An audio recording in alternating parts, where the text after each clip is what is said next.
Bien Bruno, c'est drôle de se trouver ici. C'est vrai. C'est vrai.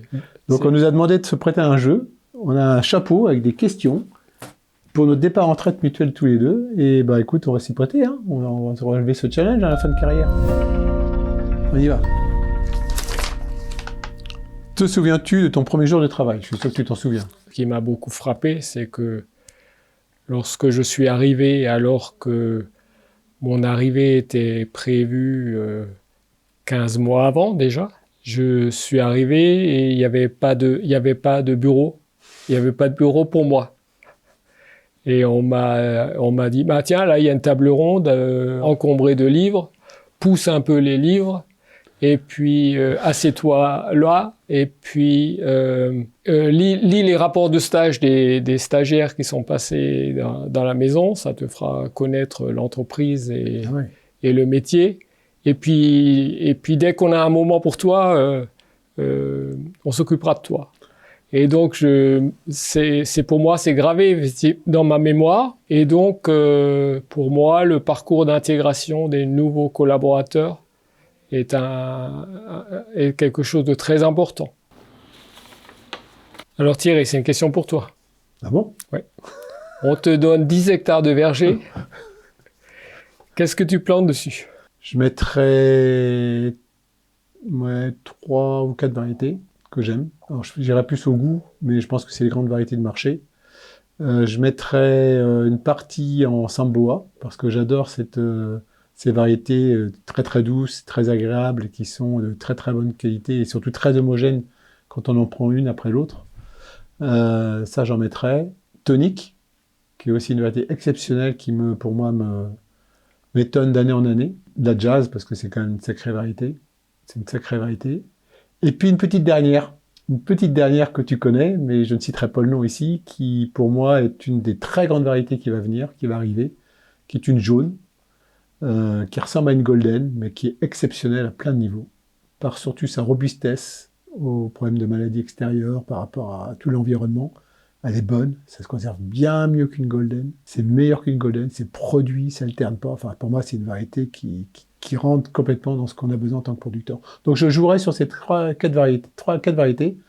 Voilà ce que je mettrai. Quel a été ton plus beau voyage professionnel? Oh bah, il y en a plein. Je pourrais mettre la Nouvelle-Zélande, je pourrais mettre États-Unis, mais je crois que je vais en citer un autre, c'est l'Inde. Mon premier voyage en Inde, on s'est installé depuis, hein, mais mon premier voyage en Inde, j'ai parcouru l'Himalaja Pradesh. Il y a 3 régions de production principales, mais c'est surtout le Cachemire et l'Himalaja Pradesh ensuite. Et j'ai commencé par l'Himalaja Pradesh. Et j'en ai vu, enfin, on a la chance d'avoir beaucoup voyagé de par notre profession, et j'avais jamais vu un tel paysage, un tel contexte de arboriculture. C'est des contreforts des chaînes, je crois que c'est l'Himalaya déjà à l'époque, enfin, pas à l'époque, mais dans cette région. Et c'est très très abrupt. Et tu vois tous les vergers qui sont plantés sur des plateaux, sur des terrasses. Et c'est des petites terrasses, donc c'est des familles qui vivent dans ces terrasses. Donc ils ont des arbres qui sont plantés pêle-mêle, il n'y a pas de verger. Enfin, c'est leur verger, mais il n'y a pas de rang, il n'y a pas de. Et puis c'est des arbres qui transmettent de famille en famille, c'est très culturel. Et pour descendre des pommes, ils ont des systèmes de câbles où ils mettent leur caisse de pommes qui descend comme ça pour descendre des pommes en bas de la vallée. Enfin, c'est incroyable, quoi. Avec des routes très sinueuses, c'est très dangereux comme les routes les plus dangereuses du monde. Mais je crois que ça, j'étais conquis autant par la culture indienne que j'adore, autant par les êtres, les humains qui sont sur place, qui ont une gentillesse, qui sont avenants, etc., que par le contexte dans lequel j'étais, quoi. Donc je crois que c'est peut-être le voyage le plus étonnant que j'ai fait. Après, j'en ai refait d'autres là-bas, mais ça m'a resté tout le temps. Ouais. Je pense que je dirais celui-là. Ouais. Tu veux en dire un? Et moi, c'est difficile, c'est vrai, de décider quel est le voyage qui nous a plu le plus, mais je pense que je retiendrai les voyages avec INN. INN, donc c'est notre alliance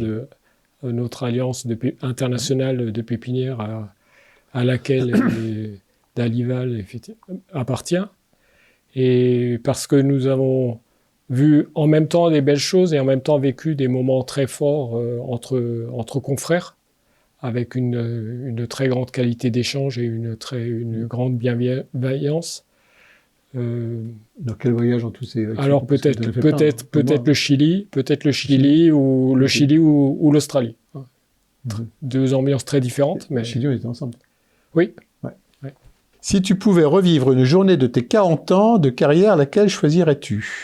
Il y en a plein, mais je prendrais peut-être celle qui m'a le plus marqué. C'est le jour où on s'est retrouvés. C'est quelque chose qui est pas très, qui est très important dans ma carrière, mais qui est pas en soi une grande journée, où je t'invite à déjeuner le 23 ou 22 décembre 2020 À Durtal. à Durtal, où je suis venu je t'ai invité, tu sais peut-être pas qu'est-ce que je vais te dire. Non. On était dans IFO déjà depuis un certain nombre d'années en partenariat, et puis c'est là où je t'ai proposé de dire est-ce que ce serait pas intéressant que nos deux entreprises, Pépinière du Valois et David Ligonière, se réunissent ensemble pour un projet mutuel. Et c'est de là qu'est né le projet de Dalival.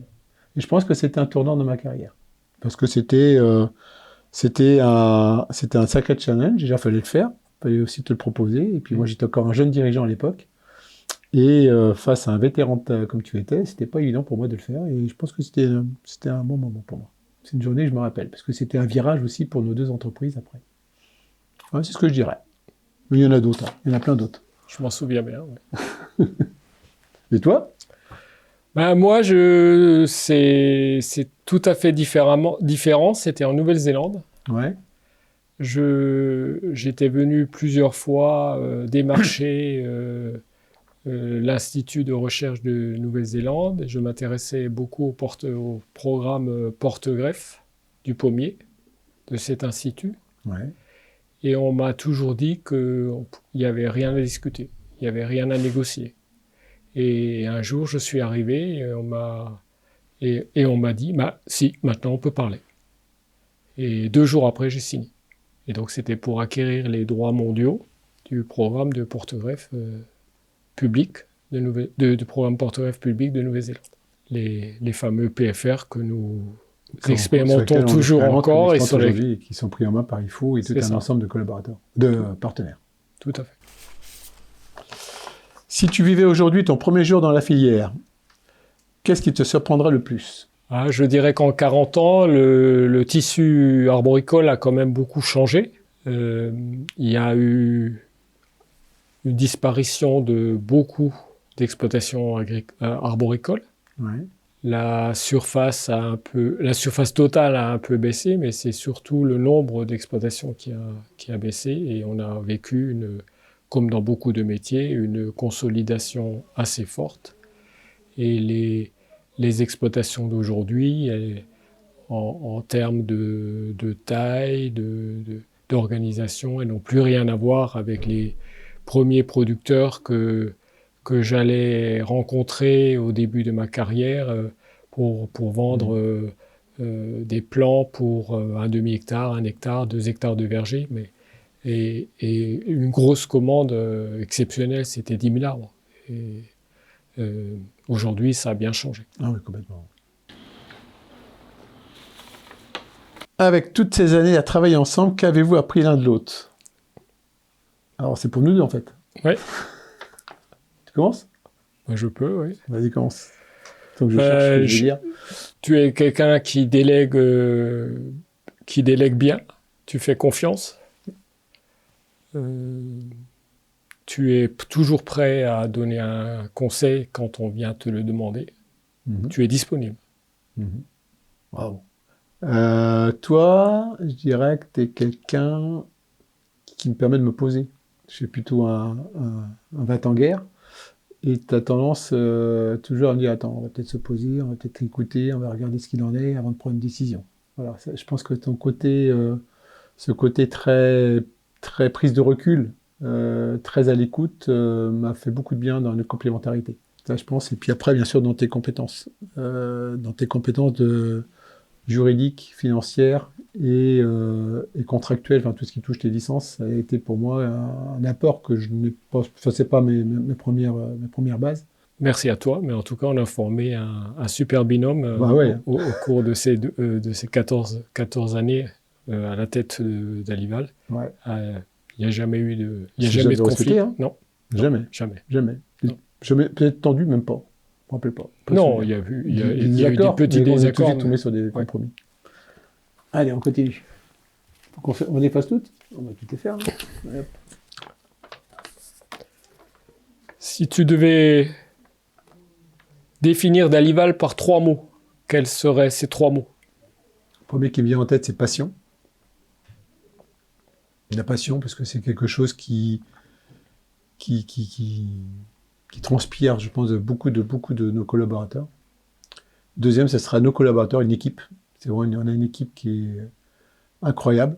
Incroyable en talent, incroyable en motivation, en passion, en compétences. Troisième mot, je dirais, Dalival, notre génétique.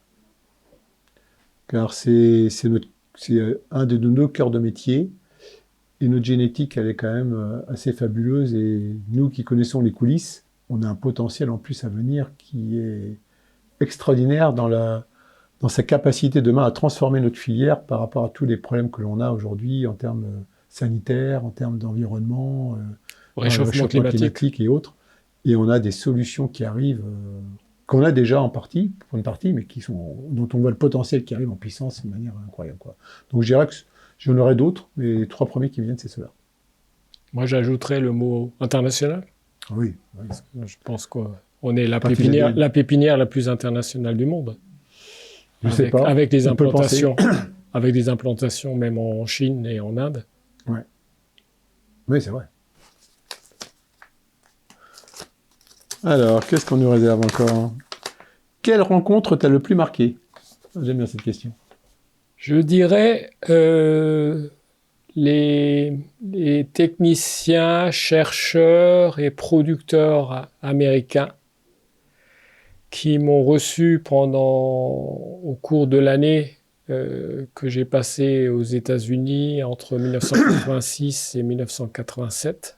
Des gens qui ne me connaissaient pas et qui m'ont très facilement ouvert leur laboratoire, leur exploitation, leur maison.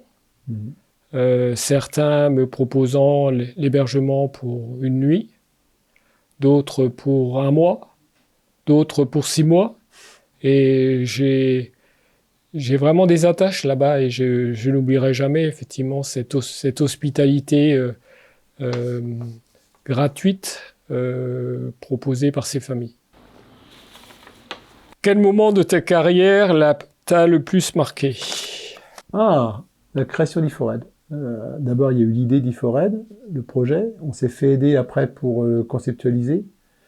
Et quand on a décidé de faire un appel à tous les gens qui pouvaient être intéressés au projet, je m'appellerai toujours nos 3 jours enfermés dans une salle à Logistica à Berlin où on recevait heure après heure tous des metteurs marchés qui venaient du monde entier, où on leur présentait sur des slides le projet sans qu'ils aient vu une seule fois le fruit les fruits à chair rouge. Et puis ensuite, de recevoir tous ces gens-là dans le verger, de voir leur étonnement par rapport aux qualités de fruits qu'on leur montrait, et après tout le process qu'on a mis en place pour créer Ifored, je pense que c'est quand même c'était une période, c'est quelque chose d'assez marquant. Mais c'est vrai que le projet Ifored, c'est le projet variétal sur lequel j'ai le plus travaillé au courant de ma carrière. Ouais. Comme tu disais, il y a eu toute la phase de préparation qui a duré quand même 2 à 3 ans. Oh, oui. Et puis ensuite, en 2012, on a la création de la société Ifored avec des partenaires majeurs du monde entier pour le lancement de cette gamme de pommes à chair rouge, originaire du programme d'IFO, avec une ambition affichée d'être le premier opérateur de pommes à chair rouge dans le monde. Et je pense qu'on va y arriver. Oui. Nos successeurs vont y arriver. Oui. On est déjà les 2 pieds à l'étrier, on va dire. On va laisser la place à des jeunes. Qu'est-ce que tu aimerais leur dire?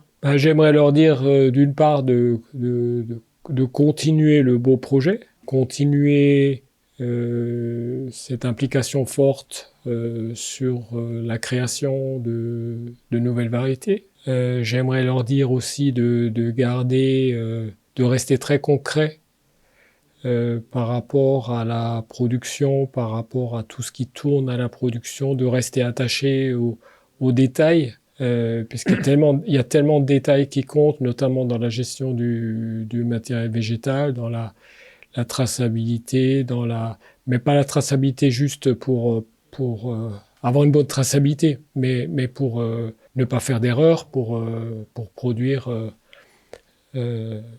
correctement et dans les meilleures conditions, et d'avoir du matériel de la meilleure qualité qui soit. Je rajouterais, euh, n'oublions pas d'où on vient, gardez les pieds sur terre, faites confiance, faites-vous confiance. Euh, on a une équipe absolument incroyable, donc continuez à les alimenter en passion. On a des clients, des producteurs, des metteurs en marché de qualité humaine assez exceptionnelle. On a vraiment un métier incroyable, quoi. Moi, les clients, je les aime. Enfin, c'est humainement, ça crée des liens très vite solides. Il y a une passion commune qui communique. C'est pas, on n'est pas dans l'industrie, quoi. On est vraiment dans un monde où quand on serre la main, c'est franc, quoi. Et ça, il faut conserver ce côté humain, de voir les gens, de les écouter, de les de les avoir, de les inviter, d'être toujours dans ce contact, de pas, d'être sur le terrain en fait, hein, d'être ça, et puis bah, continuer à œuvrer pour améliorer toujours nos qualités, parce qu'on est des métiers qui sont très compliqués, on est au sujet aussi aux aléas climatiques, on est sujet à des problèmes de terre, on est sujet à des nouvelles variétés, tout va très vite aujourd'hui, et créer des beaux arbres d'une variété nouvelle qu'on n'a aucune expérience, c'est pas toujours facile. Donc, trouver, avancer dans toutes ces démarches, dans ces process, pour aussi sécuriser, comme tu disais, à tous les niveaux, dans les détails, le matériel végétal. Enfin, mais faites-vous confiance et nous, on croit beaucoup en vous. On a Emmanuel comme Jean-René et puis toute l'équipe derrière. Voilà ce que je dirais.